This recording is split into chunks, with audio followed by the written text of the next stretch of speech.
Before we begin your testimony, I will administer the affirmation. Thank you. So please repeat after me. Okay, I will do. I, Lalo Jaiteh, I, Lalo Jaiteh, affirm that I will speak the truth, affirm that I will speak the truth, the whole truth, the whole truth, and nothing but the truth. and nothing but the truth. Mr. Jaiteh, I understand that for the first part of your testimony, you would like to speak in the Mandinka language. Yes, I want to do it like this after the schooling, introduction, and then the military part, then the rest, if that follows, then I will do that in English, in Mandinka. Indeed. So the first part will be in Mandinka and then the second part will be in English. Yes. Right now, where we are, we can go with English. Then after, I will tell you. For Mandinka, for the second issue. Yes. Okay. Like the introduction, we do that in English. That's no problem. We can do that in English. Then after, we go to Mandinka, and then the last part in English. Yeah. English again. Okay. Let me just tell you a little bit about how everything functions here. Okay. We have, even though you will be speaking in English in the beginning, there is interpretation into the local languages in the hearing room. Okay. Okay. Therefore, we must speak a bit slowly and allow a few seconds in between our speeches in order to avoid overlapping speech. Okay. Similarly, as you provide information, please make it clear what comes from your own personal knowledge because you saw or you heard particular information versus what you heard from other people so that your source of knowledge is clear throughout your testimony. Thank you. And I would also ask that you proceed slowly so that I can ask follow-up questions and interrupt you from time to time in order to get clarification. I will do. And similarly, if at any point my question is unclear or you would like me to repeat, please feel free to ask me to do so. I will do. For your testimony, we will focus on 4 main issues. The first issue is more of a background so that the commissioners know who you are. It's information about your biographical data, your education, as well as your career in the military. Thereafter, we will talk about the order to arrest Lieutenants Landing Sane and Almamo Mane. Then we will talk about the student demonstrations in 2000. Including any orders that may have been given. And then we will conclude with your own victimization. So those are the 4 main topics. Okay. Are you ready to proceed with your testimony? Yes, I am. Great. We'll start with your full name. Please state it for the record. My name is Lalo K. Jaiteh. And what does the K stand for, Mr. Jaiteh? That stands for the name of my father, Karamo. Can you tell us when and where you were born? I was born in Badibun, Jabakunda, 15 September 1974. And where do you currently live? I'm living in Switzerland. Can you give us a brief overview of your educational background, including the institutions where you attended and the years when you attended those institutions, as far as you can recall? Yeah. Okay. I attended Njabakunda Primary School, and then I did my ordinary GC ordinary level in 1992 in Nusrat High School. I did my advanced level also in 1994 at Nusrat High School. I have a diploma in financial management and diploma in banking from Association of Business Executives. I am also a certified SAP financial consultant. And then I am studying my bachelor's in business and management, my final year. And Can you tell us which institution you're attending right now for your bachelor's? University of Derby in UK. In York, and I'm studying England. Okay. Yeah, and I'm studying Association of Certified Chartered Accountants alongside also. Can you tell us where you began your career, Mr. Jaiteh? My career in the military, or? Yes, we can skip right through to your career in the military. When did you enlist? On the 3rd of September 1995. And then it took us until December 15, where we were graduated. But before the 4 months recruitment training, we have attended a CSB, that is the Cadet Selection Board. And then I was a civilian when I was working at the Gambia Family Planning Association. Then I attended the CSB, and I was selected as a cadet officer. Then I joined the recruitment training in September, which was finished in December 15th, 1995. What was your intake number? Intake 18. My intake number is intake 18. Immediately after the 18. 18 is my intake. Immediately after the intake training, I remained at the training school as an instructor, where I was part of the instructing team of intake 19. While you were an instructor, what was your rank at the time? My rank at the time I was a cadet officer. But the training school, intake 19, as we were training the intake, the cadet officer is a sort of, it's not a rank as a matter of fact in the military, because it is a position where you are learning to be an officer. So we can they call us cadet Jaiteh, cadet so cadet officer. That was my at the moment. Can you tell us about your progression within the military, the years when you were promoted, as well as any trainings that you had while you were in the military? Yes, as I said, after the recruitment training, I was posted immediately at the training school to be a part of the instructing team of Intake 19. I was part of this team until almost at the end, the final year, when I was transferred to the Army headquarters as the assistant accountant. And then I was at the Army headquarters as the deputy assistant accountant until that was in 1996. In August, I went to Ghana to do my young officers course. That was from August to December, where we did our young officers course. Upon completion, I came back and I was posted back to the training school as admin officer stroke chief instructor.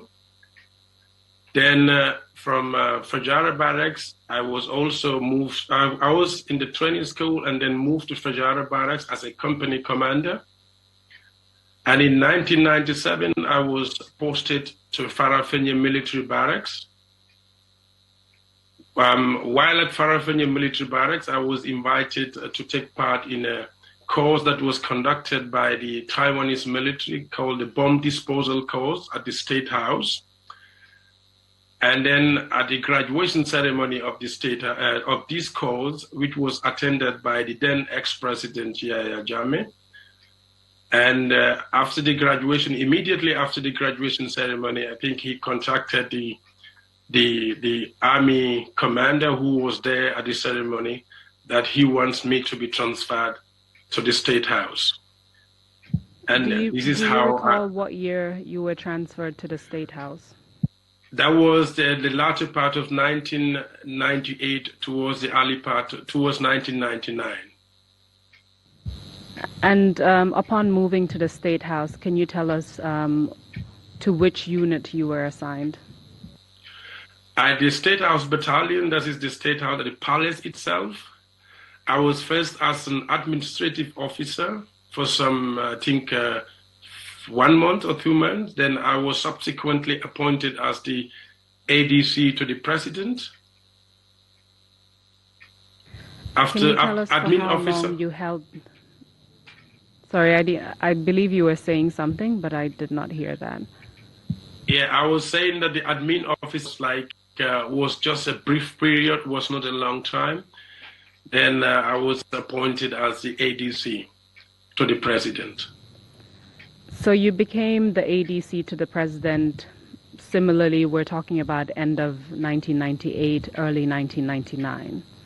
Exactly. Can you tell us for how long you remained as ADC to President Jammeh? I was ADC to President Jammeh until my arrest. That was 2000.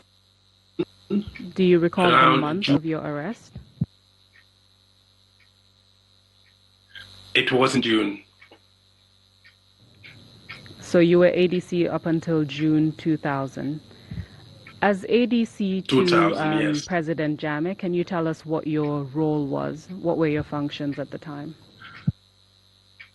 Actually, my role was diverse. I am the personal military assistant to the president. And then I say diverse because sometimes it is in this personal assistance job, it is included as a bodyguard, a security officer, because I'm already always armed. And then sometimes I do some protocol job also, like if we happen to move to places like Kanilai at that time, where the protocol officer will be in Banjul. And then I will also perform some roles of protocol officer. And then the personal military assistant is not a definite, defined, it's not a defined job. It involves a lot of things. Like you could do the president's private errands is involved, like the family, and then you're also part of the security team, and as I said, part of the protocol team also.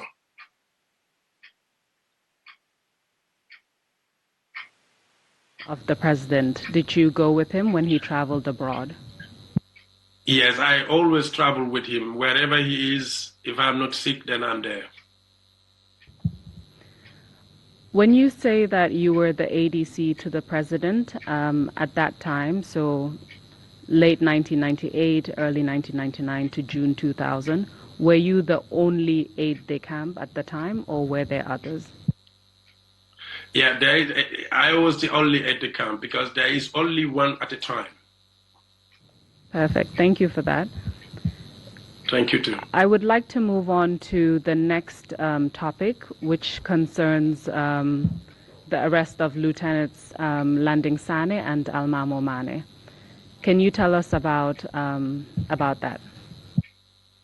Okay, this part I would like to speak that in Mandinka, if you would permit me.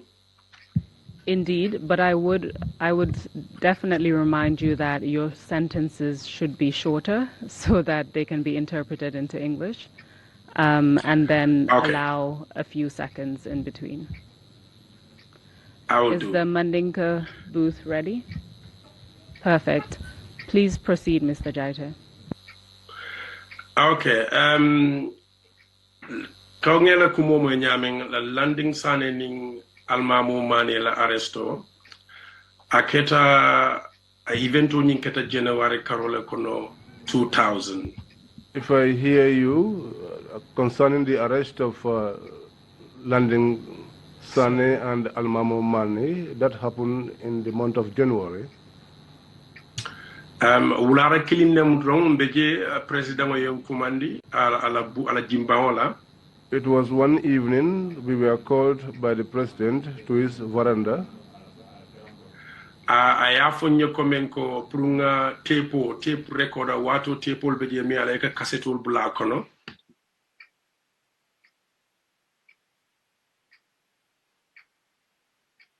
Put in a cassette and record. So nga tape o samanan kabona la bunkono nga adiala.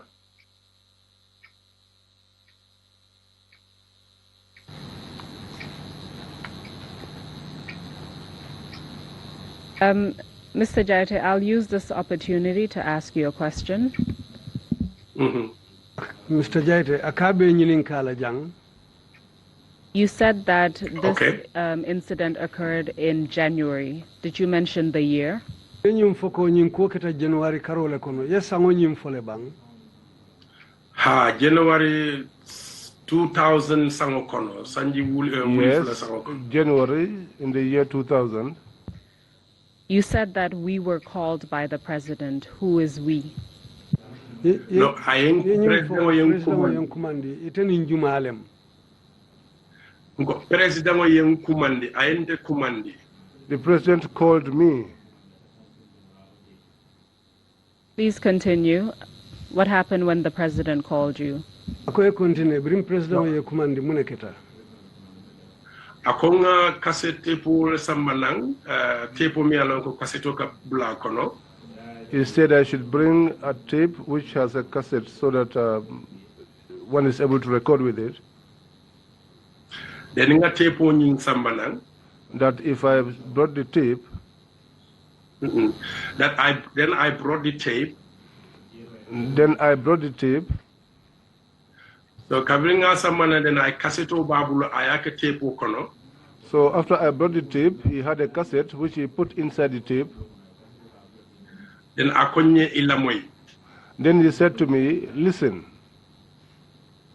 Akonye nying cassette men ka plating Lieutenant Usman Sonko wole cassette nying record.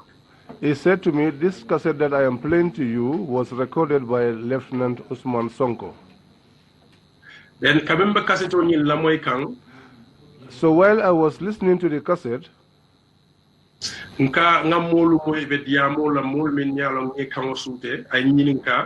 I heard people speaking, people whose voices I could recognize.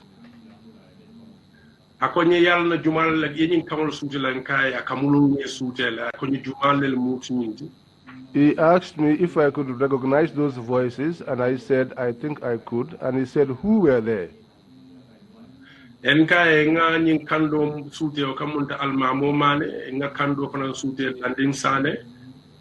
to him I could recognize one voice that sounded like Almamo Manes, and the other one also sounded like Landin Sanes. And then lamoyka waterman iba discourse kan ko ilafta coup d'etat be wala plan kay ba plan kan nyame wo disco diamo be wala fo kan ji. So what we were listening to was a discussion they were having about how they could how they were planning to conduct a coup d'etat. Because wato was someone to the president on Yantatala Gabon and Yantatamala Kata Gabon. Because at that time, the president was supposed to travel the following day to Gabon. So kabring ayala mo ifonyato ay afonye ko saying lafita ye atray aliatray ba minister commanding yana. So after listening to it for a while, he said to me, I want you to try and converge all ministers, bring all the ministers to at a meeting. Mr. Jaiteh, if I may just interrupt. Yes.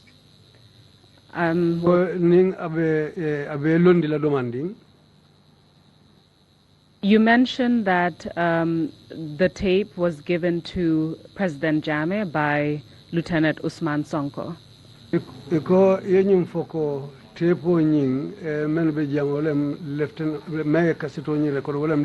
Usman Sonko. What was his position at the time? Ako wotembo Lieutenant Usman Sonko mum palasile babul nungotumo.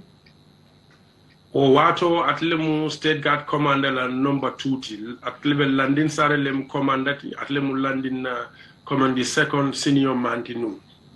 At that time, he was the second in command at the State House. He was deputized. He was second after London Sane. So he was the second in charge of the State Guard. He was a State Guard commander, second in charge. Munta atela mo fulanjawti State Guards la nyaton ko lukono atela simbe nyaton ko kan. Walam tonyat. That is the truth. Apart from you and President Jammeh, was anyone else listening to that, the tape? Na manke iten President Jammeh fo modo bijele membe o tepo lamoy kanu wotumo bang. Wo joyo to ayentele kumandika aplenye bari moment ni moment lamoy kanu bari mol fanandol na kasito ni lamoy lek o kola. At that time, I was the only one that he called to listen to the cassette. But subsequently, others got to hear the content of that tape too. And can you tell us where you were with President Jammeh listening to this cassette? Ako foisa fono nye wotembo iten President Jammeh albe minto mafane bral be nyin cassette la moy kan. Mbe kalin la isate wala kono ala suwo kono. We were in Kanilai, in his house. You said that after you listened to the tape and having identified the voices of Lieutenants Almamo Mane and Landing Sane. Ko biringale kaseto nyi lamoy foka pare wotumo lemo ye nyimmolu kangolu sute Lieutenant Almamo Mane and Lieutenant Landing Sane ye kangolu sute wotumole. President Jammeh made a request for his cabinet ministers. Is that correct? Ko tumolem ate President Jammeh nyim fo pour ala cabinet minister lu ise commande fakere folem bang. Ha kabringa kangol ni lamoyle bana na fonya pour nga coordinate pour minister sina Kanilai. Yes, it was after we listened to those voices that he said to me to coordinate so that the ministers could come to Kanilai. Do you remember around what time it was when you listened to the tape? Ako fo hakilo si bulala le bang ali tepo nyi lamoy wati jumale. Was keno wulara mafon di come around telen say nyol mafon la kata telen konon to nyol mafon wulara wolem. It was in the evening. It could be between 8 and 9 in the evening. Did the cabinet ministers arrive in Kanilai? Ako fo cabinet minister lunata na le kane danku Kanilai bang. Ha cabinet minister soldul nata jen. Yes, some cabinet ministers came. Do you recall which cabinet ministers came to Kanilai that evening? Ako fo hakilo ba mutanola le cabinet minister juma nyolle nate danku wulun Kanilai wo wuraru. Wobe kole ala sainteng because wato meta anim fanang kabrin wo situation o keta kaseto la moita cool bele starta kadunyo kono mang hakilo to jumani lel nata. That will be difficult now because it's been a long time. And after we listened to that tape, so many things happened that are now jumbled up. So that plus the time factor, I cannot recall who came that evening. Do you recall any of the cabinet ministers who were present? Ako fo hakilo bambula hani minister lu momondin na meni alon ko wolung ima beta inata idan ko wolung. Alayalo man nte will remember no la sign thing because woman cannot consent at that moment. God knows, I cannot remember that at this point in time because that wasn't my concern at the time. Apart from the cabinet ministers, did any other authority figure come to Kanilai that evening for a meeting? Ako minister lukola fo nyaton ko lukono mo kote manna kane danku Kanilai wulungo wuraro. Asekeno le bari ndenga minister la kuma kangodrunga ay wole fonye bari bitungo ya jamela ko wollem te avenue jamal le soto akala ko wol tamandi nyame. I cannot tell because it was only the issue of the ministers that I was told about. But again, this is Jaiteh Jammeh. He had other avenues of ensuring that he had his way. And he all did his own things. What do you mean by that? Ako ila kumo koto mumuneti. Wala mnyindiko ase kaseto plente fawenne bar jannabe kaseto bawa kaseto nying appelé tepo men kono tepo bala bungola kon ase keno le fanan jannaba appelé la ntenge ente modul fanan yalla moy la ala bungo kon. It could be that that cassette that he played to me, before he did that, he could have played it to other people since that tape was in his possession. So let's focus on what you witnessed. When the cabinet ministers arrived, were you in that meeting? Ako birin cabinet minister nata ni be benna tumena foy bijele bang. Kabring cabinet minister li adati kana ayaf anan wo watolan ayaf nyako lafitale ye sojarol organize aleta landing aning almamu ke arrest ke samba yundum barracks. When the ministers began to arrive, that was when he said to me to arrange a group of soldiers so that we could go and arrest Landing Sane and Almamo Mane and take them to the Yundum barracks. Apart from ordering you to take a group of men to arrest the Landing Sane and Almamo Mane? Ako hana man kenyin damante puriye sojaro lu kafunyoma ini menu bita purukata Almamo Mane muta anin Landing Sane. Did President Jammeh order you to do anything else? Faye kando dila le puru isi kudo kebang meni wata kilinti.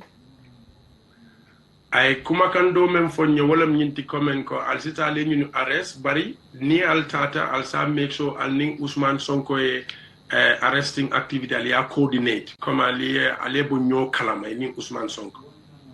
The instruction he gave me, what he said to me was that you should go and arrest these individuals, but make sure that when you are doing so, you coordinate the arrest with Ousmane Sonko so that you are in communication with him as to how to go about the whole thing.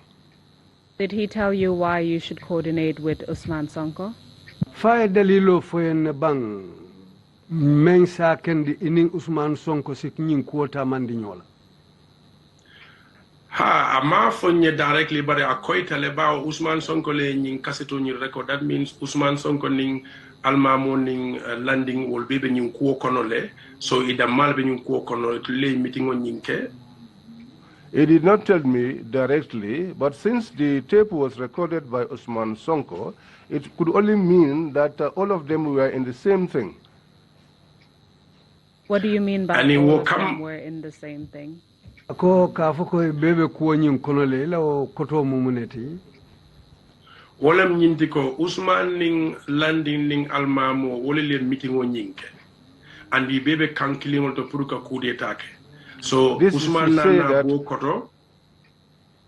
This is to say that Ousmane Sonko, Landing Sane and Almamo Mane, we are the ones that had a discussion about the coup d'etat, so they were in the same thing. Can you tell us which men you gathered in order to go on this operation? Ako faisa fono nye bitun sila ye sojar juma nyole kafu nyoma purkata nyindo kuota mandi ya yebula menate. Okay, nga sojarol gather element sita for maybe 2 sections konto, section full of konto. I gathered soldiers that numbered about 2 sections.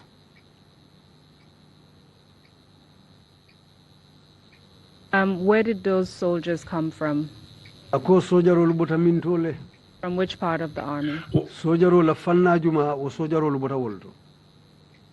O sojarol bota state house leti because state house o wato be bungolu nying renovate kanne so ya jamme fango be sabatri kanil line watini watle mu akata banjul so sojarol fanang state house la sojarol dol be sabatri kanil line fanang.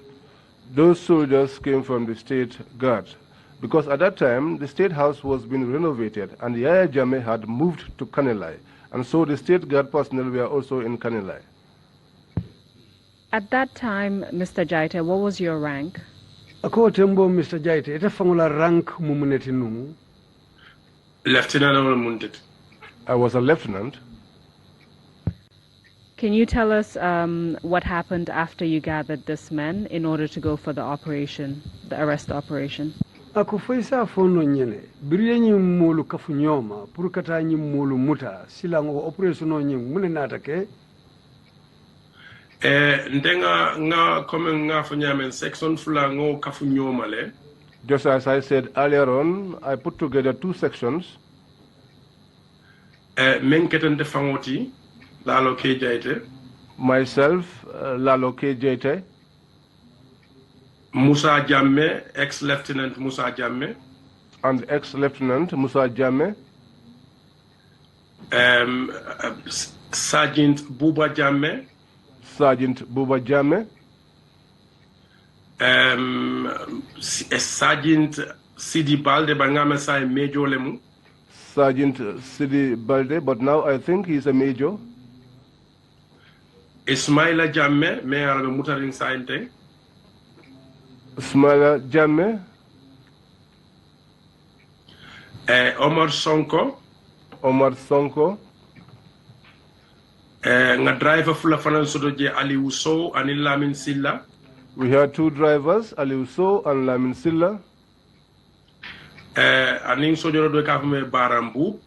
And one other soldier called Barambub. Aning do fanay kafu John Mendy. And another one called John Mendy. Aning do fanay kafume Karimba. And another one called Karimba. Yo kawimbe na statement o dila nyin tol koleta ma bakele because wato meta nyinata bari coming cool bitaka nyamende nana makoro soto kanyinin karol ke jumale lo pour ngagnin tol soto ngagnin soto no remember. While I was giving my statement, I had difficulty in remembering this name, but later on I sought assistance and I was able to recall these names. Who did so kabir ngagnin kafu nyoma from? ako yo makoro nyinin jumañol lebulu. Okay, nga telephone call ke nga mol dol call le sojarol meal ko benung state house puruka maybe 4 hakilo sama. I made some calls to soldiers who were at the state house at the time if they could recall. Because jamfango in Switzerland nyantale ka deposition di against Usman Sonko baba mutarin jan. And even here in Switzerland, I am supposed to give a deposition. In the case of Usman Sonko, as you know, he is in captivity. So kabri wo be kala den la pour kam fang remind munali keta because nyanta fen jamalella. So because when that was happening, I had to remind myself of many things. So Mr. Jaiteh, just a couple of quick questions on that. Mr. Jaiteh ka be nyininkar fulala. Which of these names did you recall yourself prior to seeking assistance? Ako nyin tolu ite fango hakilo bulata jumañol lela tolu jumañol lela janni be nyininkaro kela. Ha ante fango ngam fango to remember le. I remembered myself. Nga Musa Jammeh to remember le. I remember Musa Jammeh's name. Is Musa Jammeh known by any other name? Ako Musa Jammeh fotolo bala le ka kumandi men na bang. Kafatle Malia Mungu, ex-lieutenant. Yes, he's the one they call Malia Mungu. But he's late. Who else did you remember on your own? Sidi Balde Fananto remember. I can remember Sidi Balde's name also by myself. Ismaila Jammeh Fananto remember. I remember Ismaila Jammeh's name. Ismaila Jammeh, where is he currently? Ako Ismaila Jammeh sa yo be mintole. Abe mutarin sainteng wa fatebe jongulal le kono so abe detention la sign. He is under custody. He is a part of the junglers, so he's detained now. Do you know if he has appeared before the TRRC or not? Ako fayalo ne bam fa findita TRRC nyati lungula le bam fa man finti follow. Ha ngalon ne ka finta TRRC nyati lungula le ngamira wo mu August Karo Konoleti. Yes, I know that he appeared before the TRRC Commission, and I think this was in the month of August. Wale atinanko maybe to remember no baringa modul to remember bao kabirana the TRRC. That is why I said that I could not remember everyone's name, but there are some names that I remembered because when you started the TRRC, Kabring Ismaila Nataje. When Ismaila came and appeared, I modo to foje ka home Buba Jamme, Sergeant Buba Jamme. he called someone's name called Buba Jamme, Sergeant Buba Jamme. I had even forgotten that I was on that mission with that guy. So nana atrai nana katawola nyama ko contact. That was how I made efforts to contact him. So fanana ma ko modul toltole. So he came to assist me with the names of other members of the party. Ako enumbara bake yewo senayandiro menke wonya. As I stated in the beginning, it's very important that we understand what is the basis of your knowledge. That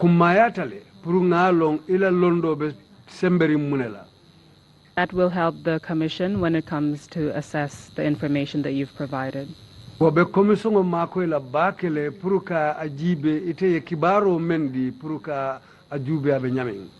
tell us about the mission itself. What happened after you gathered this team and went on your mission? Ako silang afonyeng alla misono fon keta nyadi le birenyi molu kafunyoma altata silang kuol nata ke nyadi le. Yo nana bo kanilai le nga nimoto fula bota kanilai nga ngotling kombola. We left Kanilai in 2 vehicles and headed to the Combos. Kabrinta fo mfutata then futata jana Combo Joshua kata stinkona mafawala. When we got to Combo Joshua heading towards the Stink Corner, then a communication also to Usman Sonko na nyojeje. We had a communication and we met with Usman Sonko there. Then Usman nana fonye fonse tano stinkona wo kamalo kono je fonse dunno je le bang si nga cool discourse benin arresto kala nyame. So Usman suggested that we went to Kamalo, around the Denton Bridge, and get inside there. If we could go there and discuss how to effect the arrest of these individuals. Wojo to stinkona la ko for the silo men kabona mbakau. Around the Stink Corner, the highway that comes from Bakau. At that time, M. Sumare had a building there. I'm talking about that side and not the Denton Bridge side. And when we got there, Usman na funye kanim President Jammeh Diamutal, ex-President Jammeh Diamutal. Usman informed us that he spoke with the ex-president. Andunga ani ex-president talata menna wolemu. And the parting message he got from the ex-president was that ko ndening sojaro dolu sembatu wo kamalo to je that myself and other soldiers should wait at Kamalo. Ate Usman Sonko ning sojaro dol bita Banjul kata almamo arrest. That Usman Sonko and other soldiers were to go to Banjul to arrest Almamo. So nana nyininka bari nyadi mune ya saba konye because wole be soneala. I asked him how and then why, and he said yes, because that is going to be the easiest way of doing it. So nkaya fonya banga be easy la nyame. So I said to him, can you tell me how easy it's going to be? Anana funya akonye yalong hanisaying almamo nyulu malong komente mantere la konto kono sai. He said to me, up till now, and Mamo and others do not know that I am not part of the plot. So ninga ta misal fe nga telefono ta nga ko mandin kay pour nga benyu la baw nyanta ben la hanisay man meeting lu bang. So if I picked up a telephone and tell him that we meet at a particular place because we are still in our meetings, akonye ko woto ibajela ko abinana le drone so atatalla parering so bala kele kuta kele je fente kele jensa arrest nga sambanan. He would come and he will not prepare for any eventuality, so that when he comes, we will arrest him and there will be no fight or any difficulty. So kabra o fonye. So after he said that to me, Ngaje ko ate mundala senior manoti. I saw that since he was my senior man, and the president of ya fonye le komen ko ning Usman Sonko se coordinate. And the president had earlier told me to coordinate the activities with Usman Sonko. So na song tenin sojaro dol sita je. So I came to agree and I stayed behind with some soldiers. So Usman Sonko nim atenim Musa Jammeh. So Usman Sonko and Musa Jammeh, Buba Jammeh, Ismaila Jammeh, Sidi Balde, Omar Sonko, ateni wole nana bula moto kono itata Banjul pour kata Almamo arrest. Boarded a vehicle with those and they went to Banjul to effect the arrest of Almamo. So at about maybe in for 1 hour you'll control that. So maybe within the space of 1 hour. Or 1.5 hour, man time when you calculate it exactly. Or 1.5 hour because I did not check the time to know the exact time. He returned back with the soldiers. He said to me, Jaiteh, we have returned. Akonye barhani sa mfanang ibe batul na janne ningi ini sojarolu den ningi mo kilon bitanga ta landing sane arrest. He said to me, but still yet, you would stay here with these soldiers and wait on us while we move on and effect the arrest of Landing Sane. So nkai ko bari janni bo kala sa altata mem fango arrest wo fangole. I said to him, well, before doing that, the one that you went to arrest, what happened with him? Wole nkai ne wole. Where is he? Akonya be moto la buto kono. He said to me, he is inside the boot. Moto la bagas kedula. That's where you put the luggage. Kabra ofon nyende fanki joteta la. When he said that to me, I was terrified. I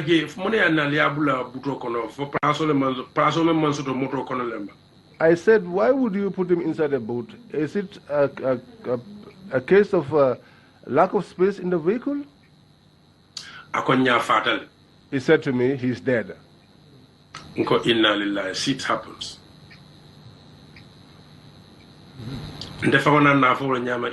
Shit happens. That's the time when I said Inna Lillah. He named God's name, which terrified people always use. He called God's name. So, I personally went and I opened the boot of the car.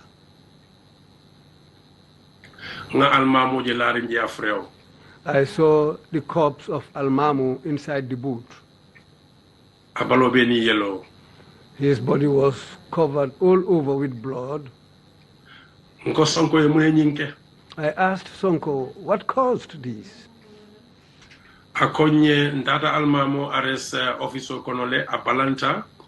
He said that we went to arrest Almamo in the office. He refused. He said Almamo took out a gun and shot at them. And he said that's the time when they also shot Almamo. Kansulko, fuete lata wala lebang. Wale atnan kai ko nana fa kuma kama lata ko wala mnyindi ko officer kono ay altulu bun kidola atulu mo lulu mo wora ama mo ma atulu ya bun aliyama kai ko obenyadi. That was when I said to him inside the office, and he shot at you, almost 5 to 6 people, and did not touch anyone, and then you shot at him.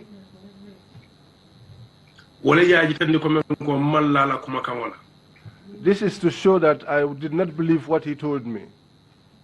In fact, didn't Usman Sonko tell you that he was going to lure Almamo Mane to meet him? For Usman Sonko manyum fonunko atabe Almamo kumandele ka fintindi nang puru nyin kamala isa mutano nyami. And didn't he explain? Yes, that's what he said.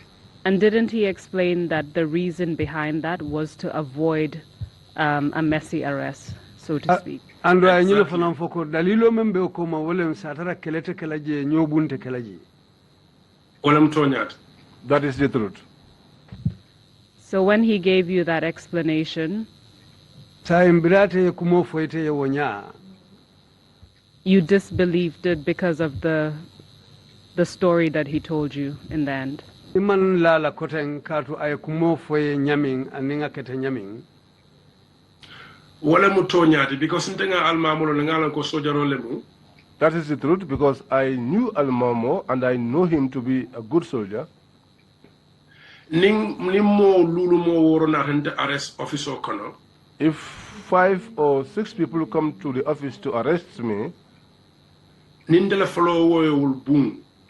if I am the first to fire at them, Oto nyanta mo mala wol konole. I should be able to hit one amongst them. So ni alma nata konte ko almamo yetolu bunne amammo ma. So if you should tell me that Almamo shot at them and did not touch anyone, Wo mu kulet mi alon teman lawola. that would be something that I did not believe. Considering So, that you didn't Wakamala- believe his account, Akoni ajibe wairi iman lala kumolula. what was going through your mind at that point in time? Otembo etela miro bitaka munela ebe mira kamunela wairi sila yaje ko iman lala kumola. Who dantanel be mira kan nun? I was thinking about a couple of things. Kuma ku follow wala nyine ndefanga ya jele komen kon defanga be jamfa konole.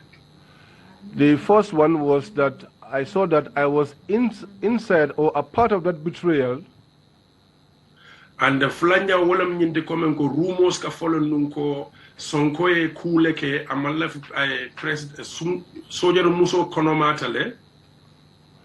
There was also a rumor going around town that Sonko had done something, that he had impregnated a female soldier.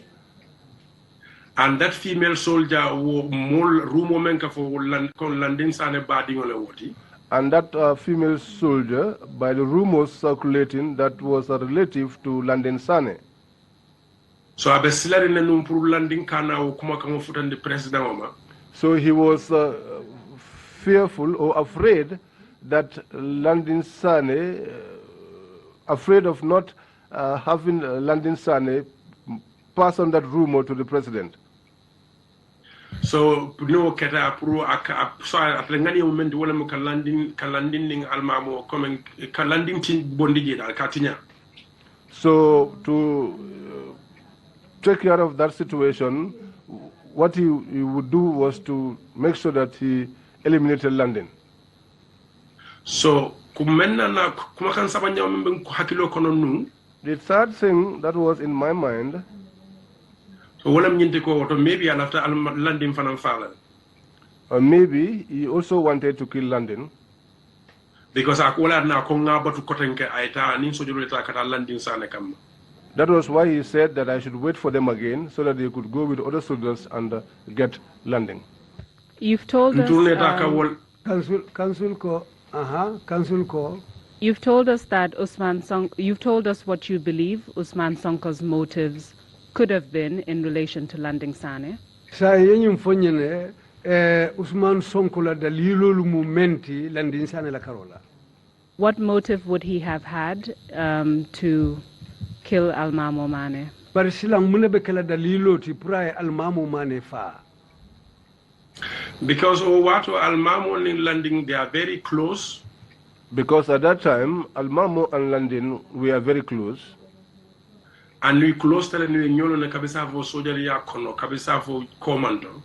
And they were close in the army and even before the army. So ndala jere loto wala ndala mira loto at that time wala nyinti ko kanyin be tinya anim fanan ate fon sonko sina place on nyin soto. So what I had in my mind at the time was that his intention was to eliminate these two individuals so that he too could have advancement in the workplace. So what you're saying is that you believe Usman Sonko killed Almamo Mane intentionally? amunta silang ñine fintita ko Ousmane Sonko aye tawle aya wuliya kammale pour que almamo mane fa wole ben num hakilo kono wole ben num sonno mo kono bitum alale alo mune ma atlen nato. That was what I had in my mind, but God knows what his real intentions were. So, considering what was going on in your mind regarding Landing Sane, akoni ajibe wotumo membe sondo mo kono Landing Sane la kuoto and having seen the body of Almamo Mane, who was shot during arrest, and ye almamo mane fureoje ya bung wato me ateko itata o muta can you tell us what happened next? tay isa fono nyamune natake o kola So nana turne nganyat ling Ousmane Sonko la wala nyama kay sa kon na kay mante batuna jam. That's the time I turned and told Ousmane Sonko that, sir, I am not going to wait for you here. Kay yankumandile kabonan kanilla yaya jame mem fonte akon ngata nyunu arrest nge samba yundun. I have been called from Kanilai and Yaya Jammeh said, let's arrest these people and take them to Yundum. Kay ni yaya jame men discuss telephone ron kay ma wolonde. I told him that what you discussed with Yaya Jammeh on the telephone, I don't know that. Kay bari Landing Sane arresto mbele bita nte falobe mabele jile mbele bita ngata Landing arrest abimbe kelaje abekela nyalaje. Then I told him that, and for the arrest of Landing Sane, we have to go together. Whatever happens there will have to be in my presence. So nana bole nyama amam pare nung barajele komen kodal sa en ko be nyamen ko mata kutente nyin ko to kotank. Well, that was not his intention. He was not ready for that. But now he realized that, well, this man is not ready to go backwards. He's ready to go with me, and because of that, he now agreed for us to go. So mbena na tawole nyama kata Landing Sane arrest. So we departed, all of us together, to arrest Landing Sane. Kabrin bin after Landing na Cordato. Just as we were about to arrive at Landing Sane's house, Ndefama ya katale komen ko ate sonko fango ni modul kana bula o grupo ko na kata suwo kono Landing na suwo kono. I tried to make sure that I tried so that Usman himself plus some other soldiers will not enter Landing's compound. So ndeni mo dandang soja dandane dunta Landing na suwo kono. So it was myself plus a few soldiers who went into Landing's compound. Kabinim fudata suwo kordani na luoto. When we got to the middle of the compound, Nana realized le komenko aha ya arafa Landing koto Landing na badingo do membe sabatinga blue suwo kono. I realized that one relative of Landing who was resident with him in the house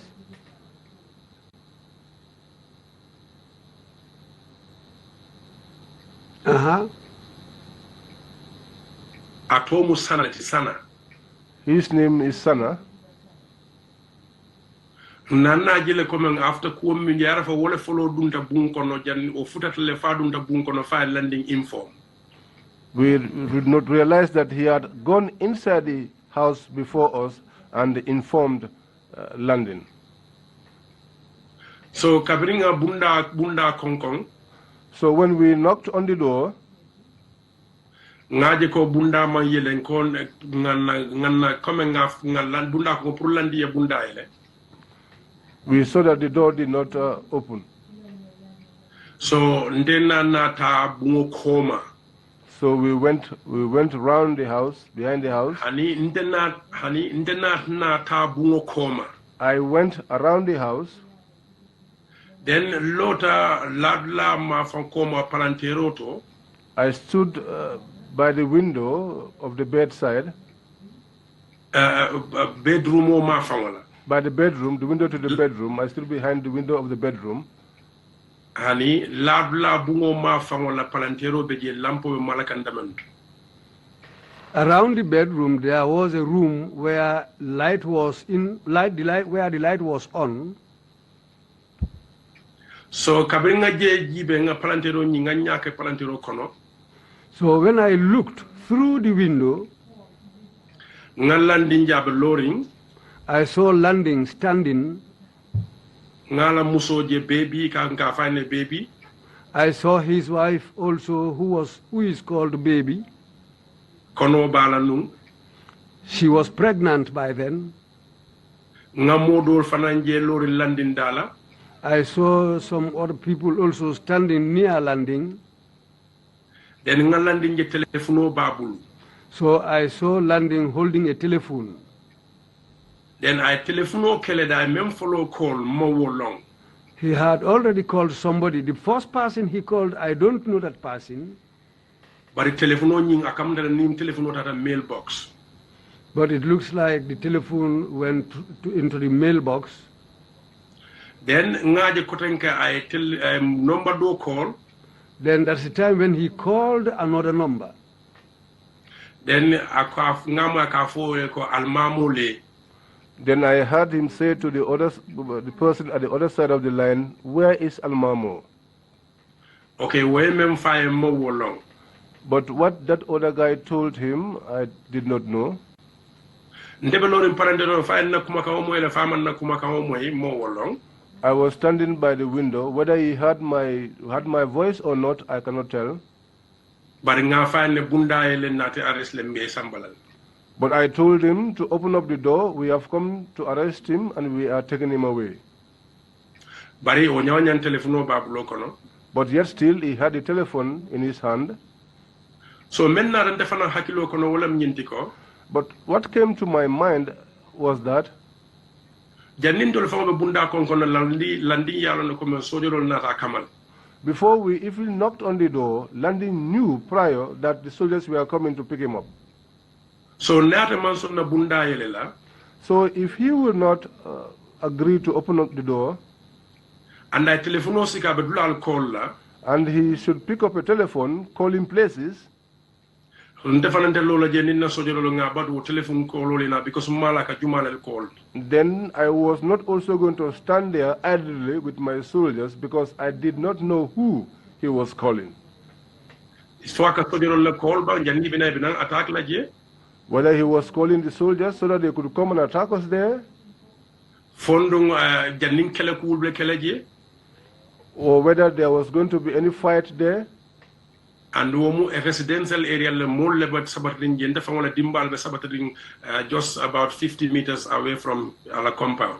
And that was a residential area where civilians were resident. In fact, my own family is resident in that area, not more than 50 meters from his compound. So, Mr. Jaiteh, So did you eventually arrest Landing Sane? Council ko sayin alnata Landing Sane mutale bang. Yes, nana mutale. Yes, we eventually arrested him. Mbo palantero to mbota palantero nata sojerol be larim bankoto damendo nata ngal leg dala bankoto. I left where I was standing behind the window and came to where the soldiers were lying down in position. Ngai tandila kome ko bunda mbe wala katila. I informed them that we were going to break through the door. The door. So and o bunda mo bunda let me alan control nim bagasol fana man mi alan kon so bunda kati nyame.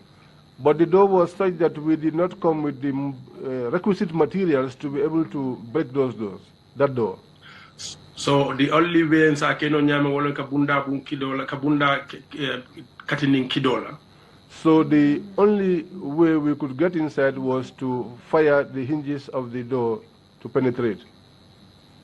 So nga wole fananke. And that was what we did.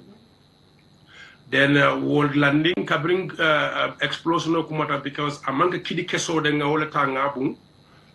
So landing, when the explosion happened, because we did not fire with bullets, Ekafo meye ko grenade launcher.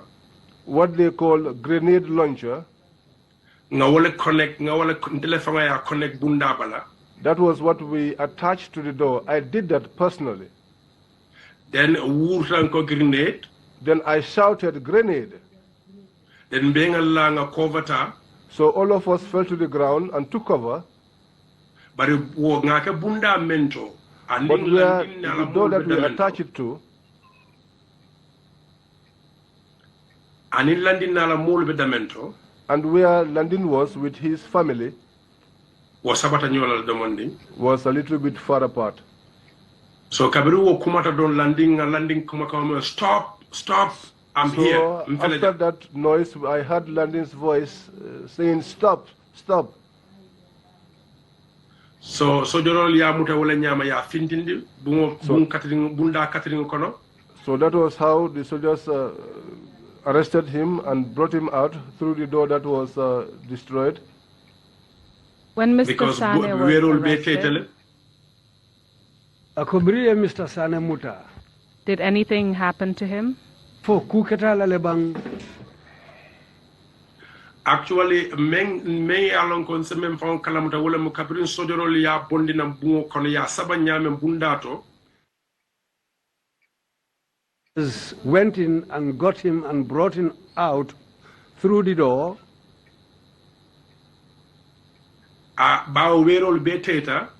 Because all the glasses were broken.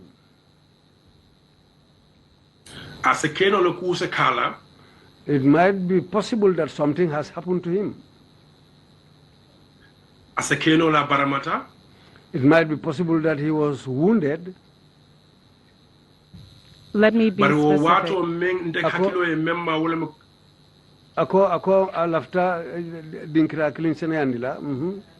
Was Landing Sane beaten by any of the arresting officers? Yes,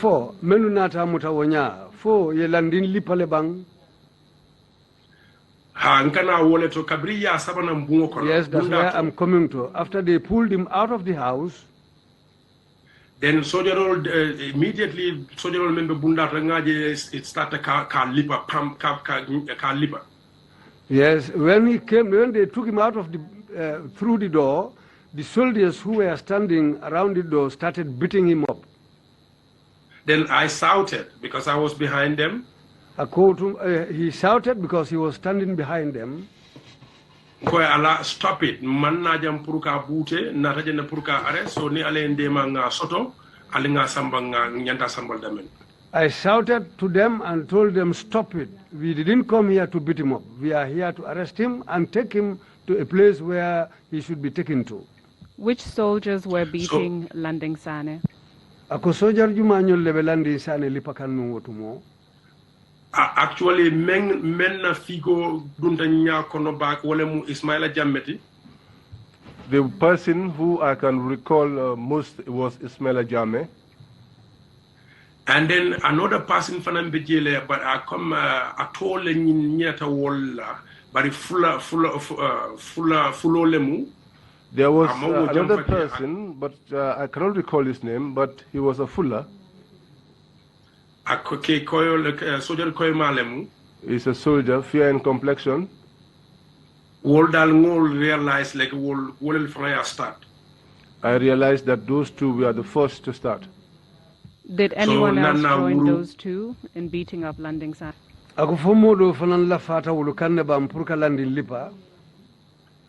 No, I'll more realize. Stop it. God knows, I cannot recall. But when I saw the beatings, fat, and I shouted for them to stop it. How were they beating Landing Sane?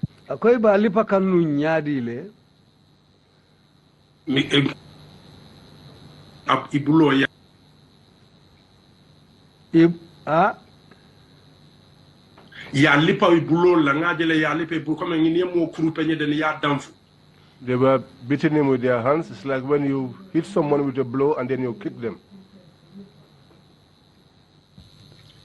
Then Cabriya stopped.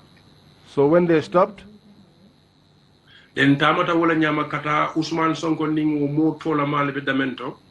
We walked to where Usman Sonko was left behind with other men. And he was also there with the vehicles. We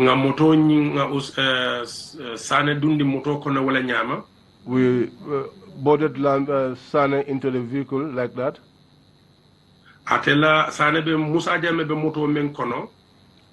The vehicle that Musa Jammeh was in Sane nga sindi wala to come double cabin koma sida asida mo flatema. That was where we put him. That is a double cabin, the back seat. We put him in the middle so that he will be sandwiched. Where was then he taken? Drive the wala. So biral botaje aliasa mamintole. Sorry about that. Ngantata Yundum Barracks. We went to the Yundum Barracks. I would like to wrap up this issue so we can move on to other issues. Did you have a conversation with anyone else from the team after Landing Sane's arrest? Brali Landing Sane muta fo kapare. Silam fo woka fo molu kono je ni menu be silo kam fo ni molu nolu dolu diamu talebang. Diamu nyadi ma understand diamu nyadi. Which kind of conversation? I don't understand. After Landing Sane's arrest, and you took him to Yundum Barracks. Yundum Barracks. Where did you go next? Yo, nana murle kata Banjul. We returned to Banjul. Because State House of the Kasamba Kanilai. Because I was to pick up some documents from State House to take them to Kanilai. Did you go straight to State House? Altata State House lebang Altata State House la Manso Dulato bang. And Manta Street in Soto Dulato. We did not go straight. We branched to some place. Can you tell us about that? Okay. Hanso Fanankenol. Yes, I can do that as well.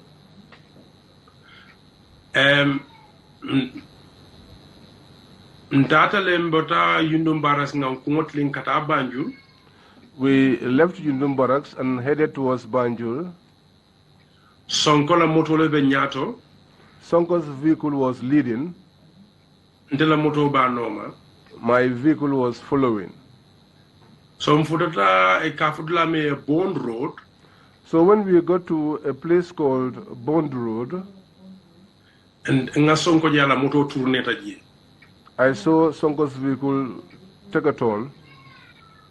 Then Then I told my driver, take a turn also and follow him. Then that for Nyato Domonding. So we went until in front, a little bit in front. I saw that Sonko's vehicle stopped.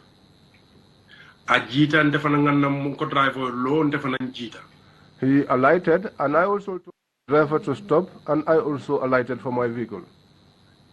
Then I went after him. I saw him and pick up something. Then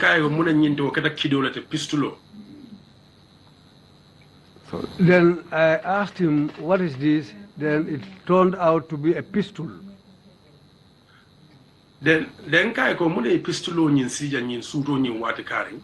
I said to him, what brought this pistol here in this time of the night?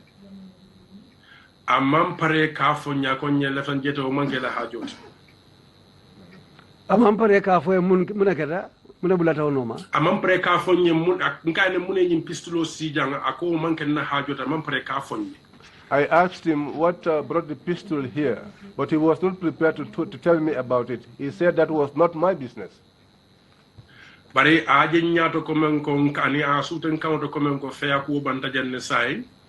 could recognize from the tone of my voice that I was not in any playful mood. And I made it clear to him that he is supposed to tell me what it was about. So Walter that was when he told me that.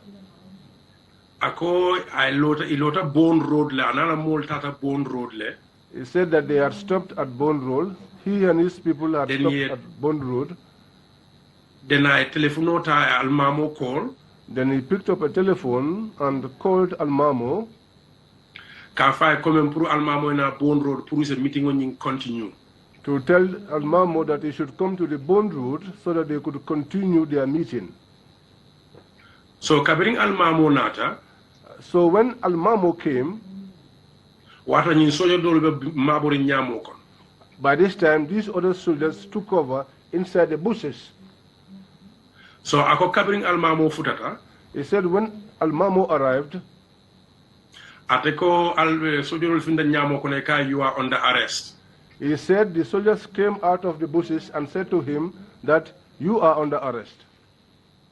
En almamo saunta wala nyama e bori mangrove kono. Then Almamo jumped and ran into the mangroves. Ate sonko ko wo watolem sojorol ya bunki dola. Sonko said that it was at that moment that the soldiers fired at him. Nkai bar mona yatnete because mo fonte kabina resting corner. I said to him, but why did you not tell me this when you came to the sting corner? That means you lied to me, you funny alefoni. Which means you lied to me. So I atin ala second explanation of an hani sama mbukalala. That was why even his second explanation, up till tomorrow, I am still doubtful about it. So nana dumoto kono wala nyama. So we now got into our vehicles. Ntata Banjul. We went to Banjul. Then ntegna president official file solta. I went and picked up the president's official files. Then kata back to Kanilai. Then we returned back to Kanilai. So, Mr. Jaiteh, Kosai, Mr. Jaiteh, did you at any point report the suspicions that you had regarding Usman Sonko's involvement in Almamo Mane's killing? Ako yesobo mensoto Usman Sonko la kuoluto biring ye Almamo Mane fa fo inata kibaro bankele ka itani mola bang. Mga ni malo molu komen ntenga kabirinte pota Gambia. When I left the Gambia, fonga interview dolu meni kedenga interview kele sanji lulu sanji woro komanto nyolto. maybe some of the interviews that I gave, which was about 5 years or so. I'm referring to after the operation.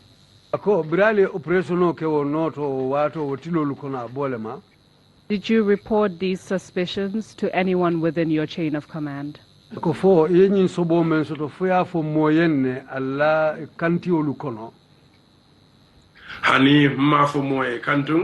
No, I did not tell anyone because at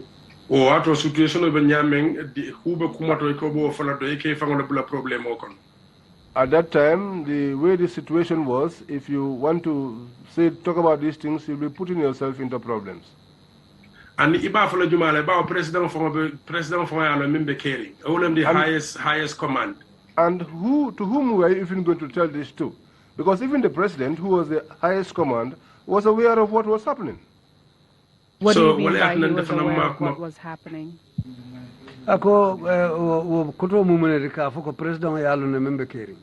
We're talking about Usman Sonko's involvement. And your suspicions regarding his hand in Almamo Mane's killing.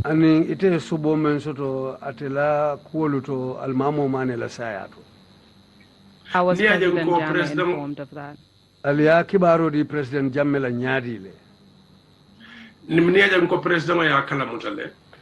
you see that I am saying that the president is aware of it, by normal circumstances, because if the situation was normal, if the situation was the way it ought to be,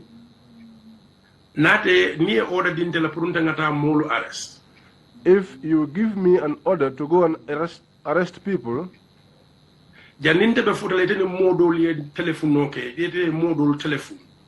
and before I reach at my destination, you telephone other people, and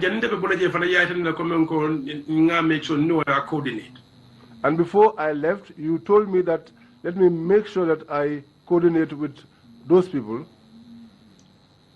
So So if that person does anything at all, then I will have the feeling that he would know of what is happening. That is the wale keta. That was what happened. But you don't know if he was actually informed of the details of that arrest. Akobari emalom fo ye kulu be Kenya la keta nyami pour kalmamu muta nin kulu nata Kenya min fo yo kibarul be fo ya fo atenne bang. Including the different explanations that Usman Sonko gave you. Tabula kuma façon fulolu melnu Usman Sonko ye foite. Surrounding the circumstances that led to Almamo Mane's killing. Kabula kuol la mene alon ko wole tata ke Almamo Mane la saya Kenyati. Atonya o somo samu como somo the following day ndefanam fama ya fo president ne comme ko e order men di pour Almamo ning landing. I said to the president personally that the order he gave regarding Almamo and landing, I told him, I know that you are aware, so, but Almamo lost his life there, and then Landing Sane be Yundum Barracks. And Landing Sane was at Yundum Barracks. But But God knows, these statements that Sonko told me, my discussion with Yaya Jammeh did not reach that far. What was President Jammeh's reaction when you told him, when you gave him an update? Akobirite yo kumol fo Yaya Jammeh atela ata nyadile ala kol keta nyadile ay munafo. Okay, yeah, I même fonte ala kuma ko même fa man sia da itan le comme ko ni me fambula coup d'état kono. What he said to me was not much, but he said if you involve yourself in a coup d'état, whatever hardship that befalls you, that is something that you brought upon yourself. I remember. He said that to me, and I can recall. What did you understand by that statement?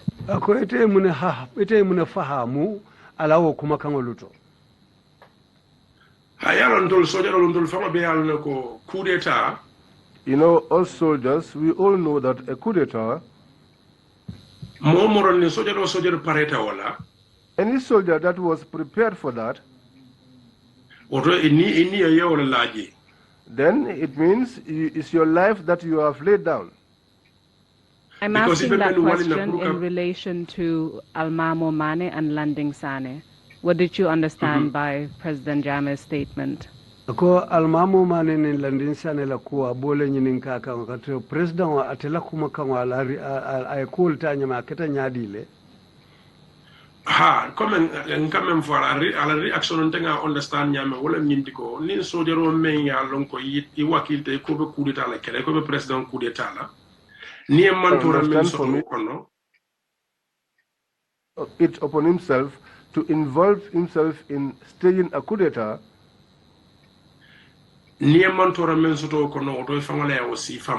Whatever hardship that you get from it, it would be something that you have brought upon yourself. So, in my own observation, it seems he did not care. So, Mr. Jaiteh, I would like to ask one last question, and we really need to move on to another issue. Akabe nyininkar laban kala nyin kuoto nimbotauto den sitenten kudoto. Did you speak to any members of the arresting team? Akofo idia muta moyenne o molu kono menuta ini menuta tanyola mutarola. About the circumstances that led to Almamo Mane's killing. Molu ketanya men hanufo Almamo Mane bonota nioto akono. Hani afai nimoma kacha mahakilo mo kon nimoyo kacha. No, tell her that I did not discuss that with anyone. I cannot recall discussing that with anyone. I would like to address the issue of the student demonstrations in 2000. Silang akabe la fila ale kumo fo menketa talibo lao balambaya te 2000 sangokono. I believe that you will start testifying in English, is that correct? Ako silang ay nyumuta ko bada mutalaka ila sere yaro ke angale kangoto fo pareta wala lebang. Yes, I am ready. Can you tell us how you came to know about the April 2000 student demonstration? It was one fine day in April. We were in Cuba. I was with the president. The president had an official visit, a state visit, among which I was part of. And then early in the morning, as I was lying in my room, a soldier came and knocked at my door and just gave me a telephone, says the protocol officer of the then vice president is on the phone. Then I took the telephone from the soldier and I answered to the telephone. And I realized that, yes, the protocol officer to the vice president was on the phone. Do you recall the date and time when you received that telephone call? If my memory could serve me well, that was exactly the April 10th, on the 10th of April, at this very moment when things were getting out of hand at Westfield. Do you recall what time of the day it was in the Gambia? Was it morning, afternoon, or evening? That would be difficult because the time difference I don't know, but I knew for us in Cuba then we were not fully awake. We were still in bed, and then at the time the protocol officer, the way he was talking to me was like that was exactly the time the things are likely or almost getting out of hand between the students and the security forces. Can you tell us the name of the protocol officer that you spoke to? His name I can remember, Mr. Jaiteh, we normally call him Pui Jaiteh. And I think he was the maybe protocol Babukan officer Pui of the Jaiteh, vice but president at the time, correct? yes. Can you Yeah, tell us the then name of the vice yes. president at the time? Madam Jaiteh. Can you tell us exactly what the protocol officer Jaiteh told you on the phone, as far as you can recall? As far as I can recall, I asked Jaiteh what is the problem, because then the president was still in bed, and then he said it is very urgent. There is a student strike, and the situation is almost getting out of hand, and the vice president needs to talk to the president immediately, no matter what. So he was a little bit tense in my understanding and a little bit nervous. And what happened next? Then I went to the president's door, which was his room, and my room was just a matter of some seconds' work. Then I knocked at the door. He opens the door, and I gave him the telephone. I told him there is a student strike. But when the reaction, he was also panicked immediately. I could understand from his reaction. Then I gave him the telephone. Then I returned the door back, and I was Did you tell him who was on the the line? Yes, I told him the protocol officer of the vice president is on the line, and he said the vice president wants to talk to you concerning the student strike. Then I stood behind the door, and he was having the telephone and was talking. As he was talking, what struck me most was I immediately heard him saying that they should take care of this bastard in whatever form. Take care of this bastard in whatever form. So immediately I heard that. Then I also became a little bit panicked because I immediately remember there is a cousin sister of mine who is also going to school. Just a second before then you move I ran on. back to my. So at that point, the president, Yahya Jammeh, was speaking to the vice president, Aissatou Njie Saidi. Do you know that? That is my assumption. And from what you recall, his exact words were, can you tell us? Care in any way and form. Sorry, please repeat that because there was a difficulty with the signal. What he said, what I heard him saying was, take care of these bastards in whatever way and form. What was the tone of President Jammeh at the time? The tone was really aggressive. It was not a low tone, because if it was a low tone, I may not even hear what he was saying, but the tone was aggressive. What did you understand by that statement? Yeah, when you say you take care of this bastard in whatever form, and then that, to me, it takes everything. It could be they could be killed. It could be they could be beaten in whatever way and form. So that is an open-ended one. What was your reaction upon hearing that? I was shocked at the moment I heard that, and I had to run, and immediately a cousin sister who was living with me as a student at Nusrat High School came into my mind. And then I just ran to my room, pick a phone, and call my wife back to Gambia. And I asked my wife, why is Martida? She went to this store. Oh my God.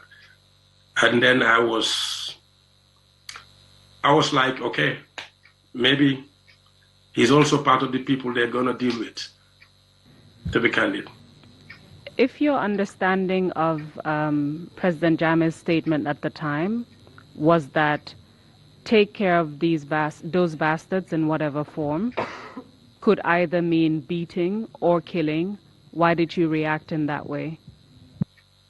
Yeah, because it is when you said somebody who was shouting with the word bastards, and we all know who Yahya Jammeh is. He's a dictator. And then the student strike is always a chaotic situation if it is not orderly organized. And then if you have the security forces who are also not orderly trained and orderly responsible for such things, and you as a commander-in-chief, you gave that type of order, that is the final thing could be, they could even kill them, they could even shoot them. This is my understanding. So you felt that in whatever form was open-ended, meaning it included actual killing. That's how you understood. Yes, that's my understanding, yes. So when you called your wife and realized that a member of your family was not at home, what happened next? Yeah, I had this feeling that, yeah, maybe I may not see her again alive. That is my feeling. Is there any particular my feeling reason was why... I had this... Please continue. Yeah, I mean, I had this feeling that then I may not see her also alive.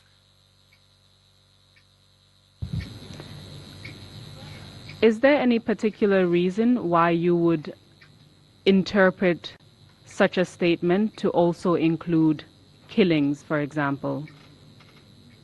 Was there any reason why you would interpret those words from the president in that manner?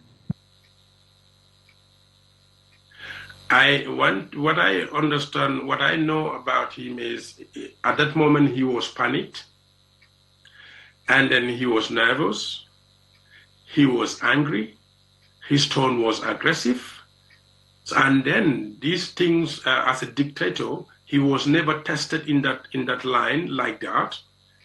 And I have this feeling that for him, Yahya Jammeh, who knows Yahya Jammeh, who has no respect for anybody, when it comes to challenging his authority or challenging him as the head of state, he's ready for everything. So I've had this feeling that he will, if it is not in that telephone communication, he will be ready to tell people, even if it wants them to kill them, he will be ready to do that. He will be ready to say that. But as far as you heard that day, that was the order that Yahya Jammeh gave to Vice President Aïssatou Ndiaye Seydi, who was in the Gambia at the time, correct? That was my assumption. My assumption is Vice President was on the other end of the phone. That was my assumption. And then I heard Yahya Jammeh saying this type of words.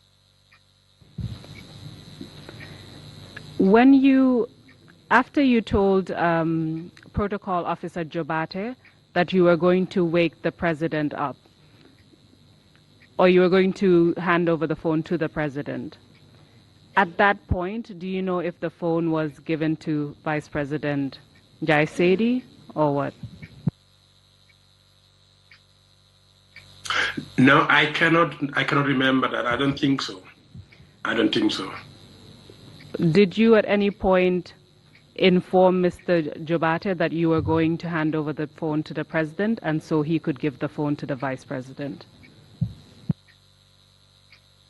I did not remember telling him to give the phone back to the vice president, but I could remember telling him, okay, I'm going to wake the president up and then I will give him the telephone. And so after you heard that conversation and you tried to contact your own family members, can you tell us what else happened during that trip in Cuba while you were with the president? After that morning, it was a continuous consultation, the president with some members of the delegation. One that struck me was, I think, Ablai Kujabi. I think Ablai Kujabi was part of the trip. They were always meeting in the president's room, and they were all... He was one time the director of national intelligence. Did he have a specific position? If my memory serves me well, he April was... 2000? No, he was just the director of national intelligence, and sometimes when the president travels, he travels with him. And then if my memory could serve me very well, he was part of that delegation. And then there was a continuous, they were talking, and the president could be seen physically nervous, and then, but one can also see from him, because this is something that has never happened in the country or to him, so one can see the nervousness and the uncertainty. And then one can see that, okay, they are strategizing how things are going to, and he is continuously making telephone calls, but to whom, I don't know after that, and I was not part of the telephone conversations. And then they decided that we should move, but they changed our departure time to say that, like, if we're supposed to arrive in the morning, they changed the departure and then arrival time so that we could arrive at a different time when the people, because they were not so. I don't know what he hears, but the rumors that we talk about is, are soldiers even part of this? Or are other people part of this with the students? So those are the uncertainties that the president was having. And so tell us how that affected your trip in the end. The trip was, after all, it was a chaotic situation because nobody knows what was going on. Nobody was certain about what the future looks like. And then we decided to move. Then we flew. Instead of arriving in the morning, I think we arrived in the night. And when we arrived at the airport, there were no people, there were only few people on arrival, not the normal receiving reception, like not the normal reception when he travels. And in fact, on our way to Banjul, because of the way the situation was, he did not even sit in his car. I was the person who was sitting in his car, and then we moved him to my car. And then we, instead of driving from Yundum direct to Banjul, we drive through Yundum to, they say the coastal road, I think, around that area, and we came out at Serekunda, and then just to camouflage the situation, then we went to the State House. So you were the one who was in the president's vehicle, and you said the president was in which vehicle? The president was the president's vehicle. I was sitting at the president's position where he sits. Usman Sonko was sitting in front, near the driver, and the president went and was sitting in my car. Because normally that is the second car of the president, but normally I use that, so not always. Sometimes I'm in the president's car, sometimes I'm in that car.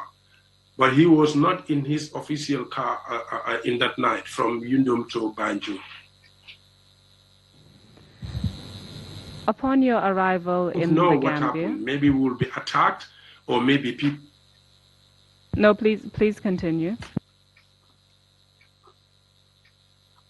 Yeah, we didn't know what actually is going to happen. Are we going to be attacked?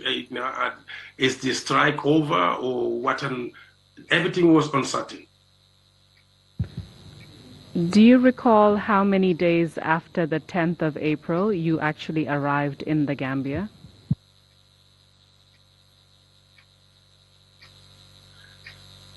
If my memory could serve me well, I think the night of, either the night of on the 11th or the night of the 12th that we arrived. But I am not very sure exactly. Do you recall if President Jammeh received any information either through public sources or not about the demonstration? Yeah, he would receive that, I know, but he's not a good reader of newspapers, because there are certain newspapers you dare not to bring it to his office.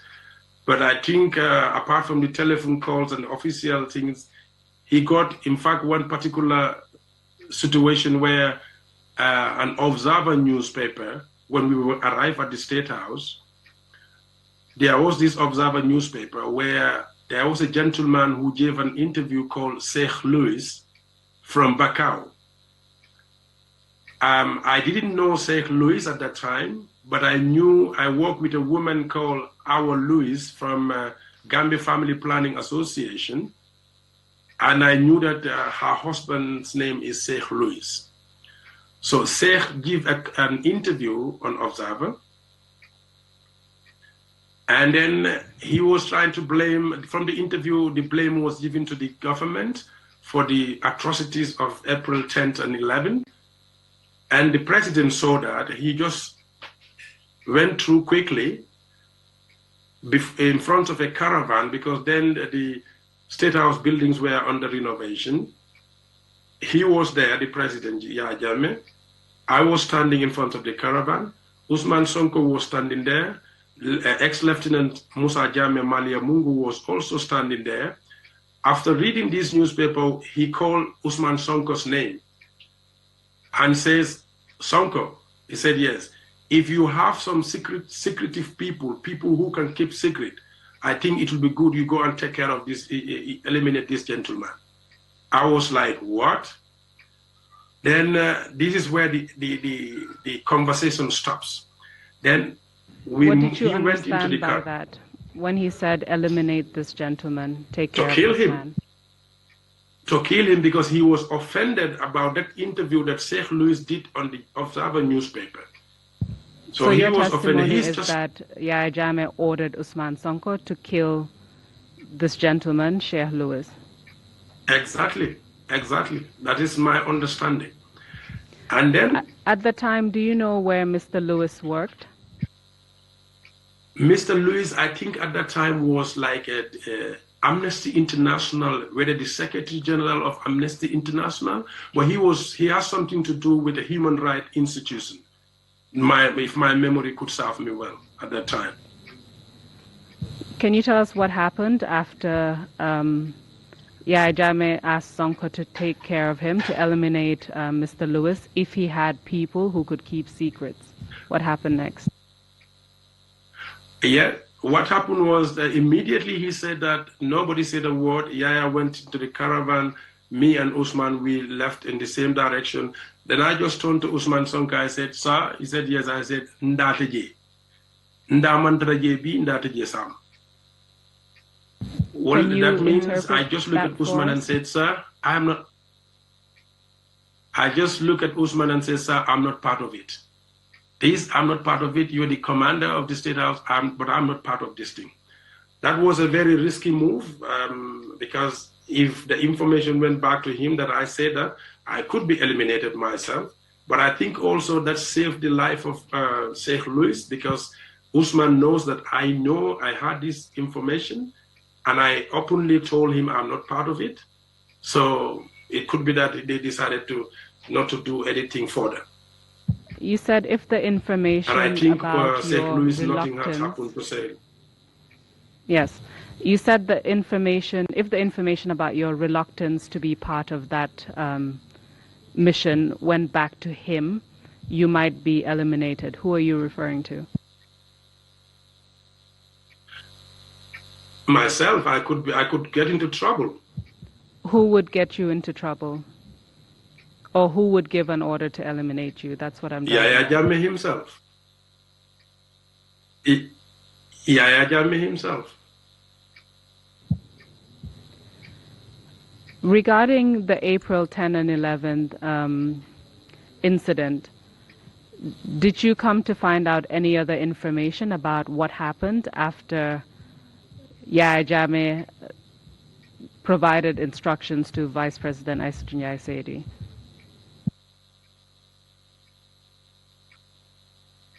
No, actually, I did not. Do you know anything else that happened? Information about the April 10 thing. Sorry, please continue. I didn't hear that. I said I cannot remember having any other information about the whole April 10th. I would like to quickly move on to the last topic because we really don't have much time left. And that is regarding your victimization. Mm-hmm. Can you tell us what happened to you?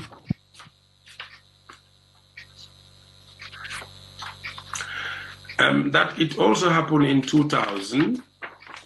While in Kanilai, I was informed that I have to report to the Army headquarters. That is in a form of a transfer, that I'm transferred to the Army headquarters to take up a new job. Do you recall the month when this happened in 2000? I think this was in June. This was in June, I think, yeah.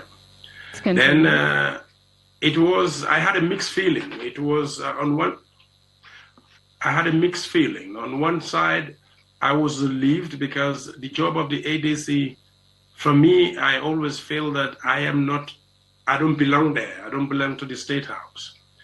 And then if I cannot take myself out of this place, if they transfer me, that is a good thing. And in fact, I forgot to mention that. I even tried to leave the country while I was at the State House. The way I did was I applied a school, the University of Kentucky.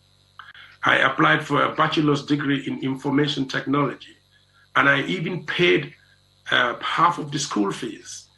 And then until in Kentucky, my room and everything, my name was even on the door, and I was supposed to stay there with one gentleman.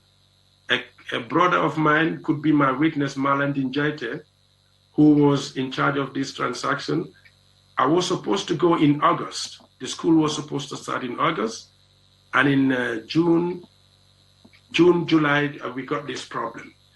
So when I was transferred, I had this mixed feel. I said, oh, this is good.